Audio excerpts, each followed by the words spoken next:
Greetings and welcome. I'm Catherine of Sky, and today we're going to talk about differences between the US and Sweden in the home.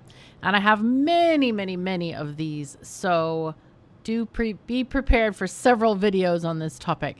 So first and foremost, if you are invited to a Scandinavian's home, either if you're in Sweden or Norway, you must take off your shoes at the door. Yes, this is a thing. We don't like our homes tracked through with dirt. So you take off your shoes at the door. You just leave them there and walk around in your socks. This is how we do things. Most stores, you don't have to, but there are occasionally stores and places like when I've gone for massage, they ask me to take my shoes off. When I go to my clinic, they have shoe protectors that you put on, which is also kind of interesting. And I think in that case, it's both for dirt and also because it's in a really old building and they don't want the woodwork to get, messed up with rocks and stuff because we have gravel that we put down in the wintertime. So yeah, if you come to Scandinavia, always take your shoes off. Next item. In Scandinavia, which is very different from the US, we do not have wall-to-wall carpeting. That is not a thing here. Most of the times we will have a rug. Usually kind of in the living room area, and it can be in other places too. It just depends on what kind of space you have and how you want to decorate. But we do not have wall-to-wall carpeting. And in general, that's considered more hygienic and healthy because if you think about it, wall-to-wall carpeting traps a lot of like dander, pet hair, human skin cells that fall off of you. And even if you vacuum regularly, you are still treading on that carpet, which we now know breaks down the carpet into microplastics, which get all up in the air. And that is going to be the case for almost probably 99.999% of wall-to-wall carpeting in the United States because it's made out of polyester. It is a plastic product. We here in Scandinavia tend to have rugs made out of wool or cotton, so we don't have that microplastic threat. So do take care about your rugs, but yeah, that is one major difference that we have in Scandinavia. Another cool thing we have in Scandinavia, which I love much better than being in the US, is chip clips. You wouldn't think that there would be like such a huge difference, but in the US, and I'm going to show a picture because I looked in my stuff and I couldn't find a single one that I brought from the US with me. We have these chip clips, they kind of look like binder clips, except most of them are terrible. A lot of them are like super wide and they have a really weak spring. And so I found that those chip clips that I had in the US almost always fell off. So I would just use binder clips, which are really strong. But in Scandinavia, we have these. There's like two different sizes that we have. And you open them with a little thingy and they have a little, hinge. And then you close them over the edge of the bag. And you can close everything with these. Bread bags, chip bags, basically everything. Anything that can go in a plastic bag, I usually use a clip for it. And I was just recently talking to Matthias about this, and he has never had one of these break. Ever. Never. And they're super strong. They can also deform slightly. So like if you put if you twist a bag up and put it through the center and then close it, it'll kind of like lump in the middle, but it doesn't break. And it's very, very versatile. So I really like these chip clips. Now, one thing that we have in Scandinavia that I'm not sure a lot of Americans have, I certainly never had one. I hadn't even heard of them in the US. And I'm wondering if it's one of those things, maybe I just didn't pay attention. Let me know. If you're American and you know the answer to this, do let me know. We have very commonly here induction stoves, and you might have seen them on my cooking show, which I hope you'll check out. We cook some cool stuff. But yeah, they are a form of heating which doesn't use heat per se. It's a magnetic solution, and basically it excites the atoms in your pan, and then they heat up.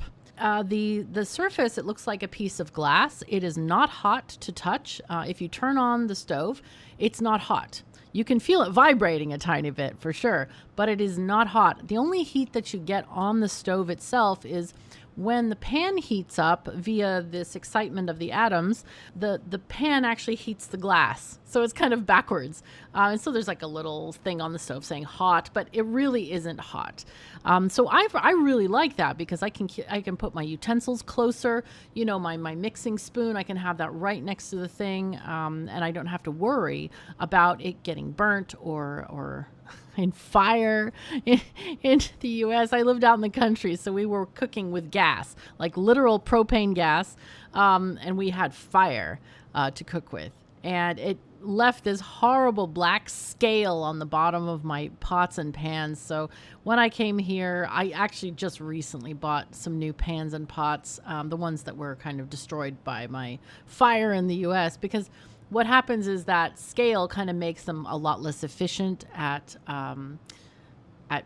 being excitable because of the distance and the scale on it. So anyway, so yeah, those are nice. Tell me, if you are in the US, are induction stoves very popular?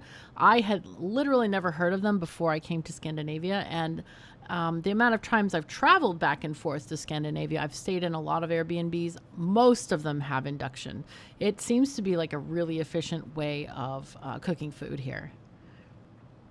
Now, one weird thing I've noticed, and I don't know if it's because I've seen just a few apartments here, and like I said, I've seen some in Airbnbs, but I've never seen a kitchen sprayer hose in Scandinavia. I don't know if they exist. In America, they're ubiquitous. Every kitchen has a sprayer hose, and I really liked my kitchen that I had in the US, the sink, specifically because we had one of those like sprayer hose that you just pull down from the central thing. It wasn't like a separate piece. And it had like I don't know how it was attached, but it went back in quite securely. It never fell down or anything like that. So I thought it was really handy because sometimes you need to move the water to a different area of the sink, or just kind of, I didn't really spray stuff per se, but it was more like, yeah, that one's kind of at the corner of the sink because the sink is full of dishes and I just want to wash that cup out or whatever it was. But in Scandinavia, we don't seem to have these. I could be totally wrong on that, but do let me know if we do, because I've looked even at the hardware stores and I just haven't seen sprayers. It doesn't seem to be a thing here. So that really surprised me. So another kitchen thing that some Americans might be totally horrified about is that we tend to have smaller appliances. And most of these came about because a lot of the buildings in Europe are very old. But we don't throw them away. We reuse these buildings. We modernize them. We change the electricity. We update the plumbing. We add internet and all kinds of stuff. So the old buildings are very, very livable. And like Matthias lives in a building that was built either in the 20s or 30s, I think he said. And so he has small appliances in his kitchen. He has like a half-size dishwasher. He has a fridge that is fridge freezer, but it's much narrower. But the way they do fridge freezers here is that the freezer's on the bottom and the fridge is on the top. And that's actually a lot more efficient than the fridge that I grew up as a kid. We had the freezer on the top and then the regular fridge on the bottom, which that's really bad because cold air travels downward. And what ended up happening is everything on the top shelf of my fridge was freezing. But if you turn down the temperature too much in those freezers, like the ice cream wouldn't stay frozen. So having the freezer on the bottom is actually a much better design. And even when the latest fridge that I bought was in Wyoming about 10 years ago, they still weren't using this design. It wasn't a thing.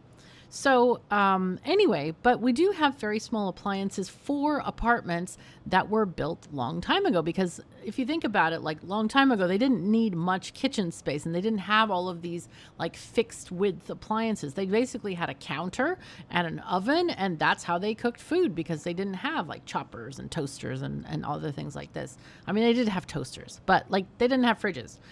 So, anyway, you can buy these very small appliances. My friend even has tiny dishwasher that you can put on your counter next to the sink. And it washes dishes, a few plates, I think, like probably like 4 plates and a few glasses at a time. So that also kind of is interesting to me that we have these very, very convenient appliances, even if they're a lot smaller.